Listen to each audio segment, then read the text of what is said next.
You look at the flower by the road and do not see it. Not because it is unremarkable, but because your mind is already on the next task. When the simple stops reaching you, it is a clear signal. Something inside has closed off.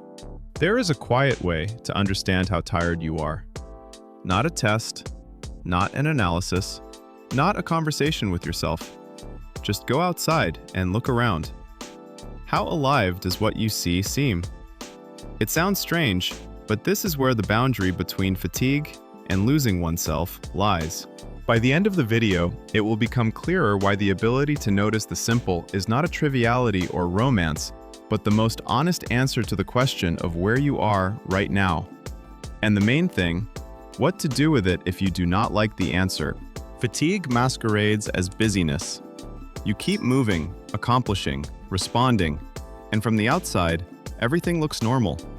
But there comes a moment when fatigue stops being just fatigue and becomes something else.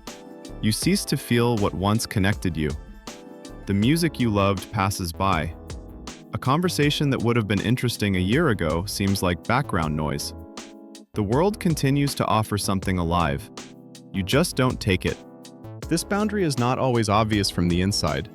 The brain, in a state of chronic tension, begins to conserve resources, and attention to the insignificant diminishes first. What is insignificant becomes everything that is not urgent and does not require a solution. That is why the beauty around disappears, not because it is not there, but because the internal filter discards it as unnecessary.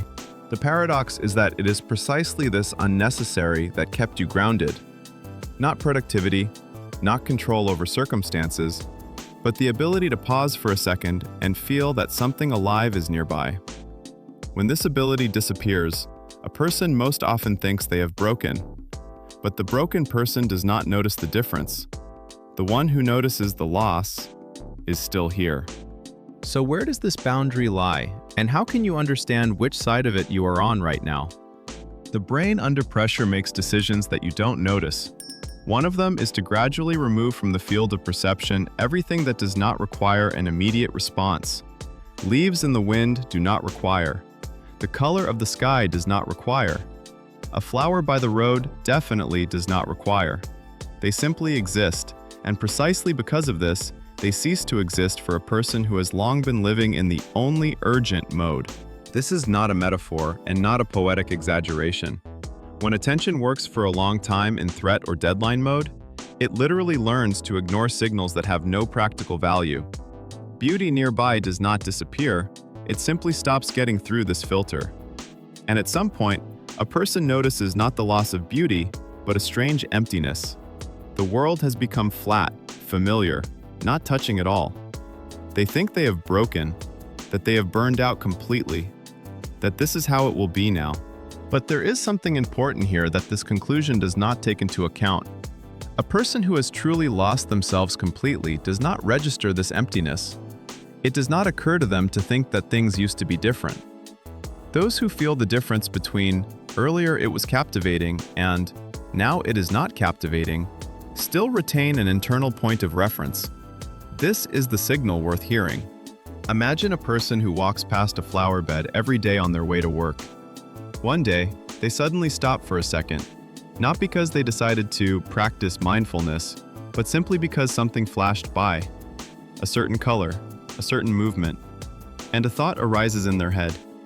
Wow, it has already bloomed. This did not change their day. It solved no problems, but something inside responded. This moment of response is the answer to the question of where they are. The absence of such a response is not a diagnosis and not a sentence, but an honest indicator. When you walk past anything alive and don't notice the slightest movement inside, it says not about your character and not about your attitude towards beauty. It speaks of the level of exhaustion, that the filter is already working at full capacity and blocks even what used to get through without effort. This is why this test is more accurate than talking to yourself about how you feel. Self-analysis can be easily deceived.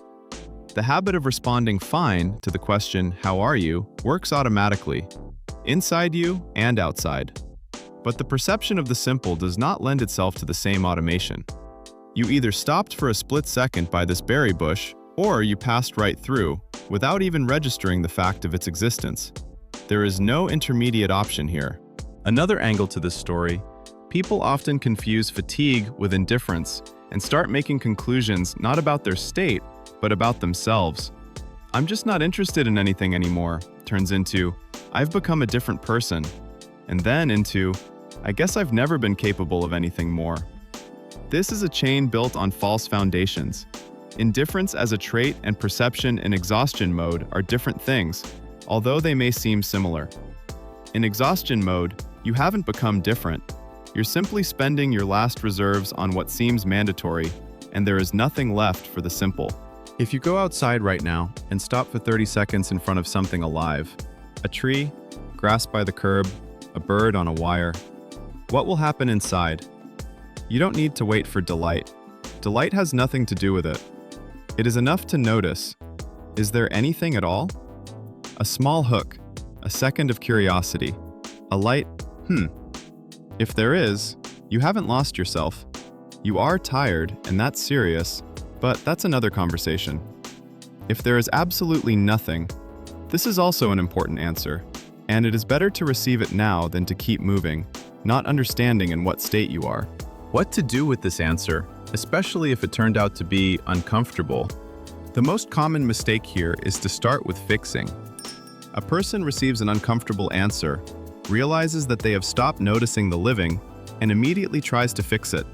Sets reminders to be aware, reads about meditation, creates a recovery plan. This is again a task mode. Again, control. The filter that created all this simply receives a new urgency. Recognizing this pattern in yourself is not difficult.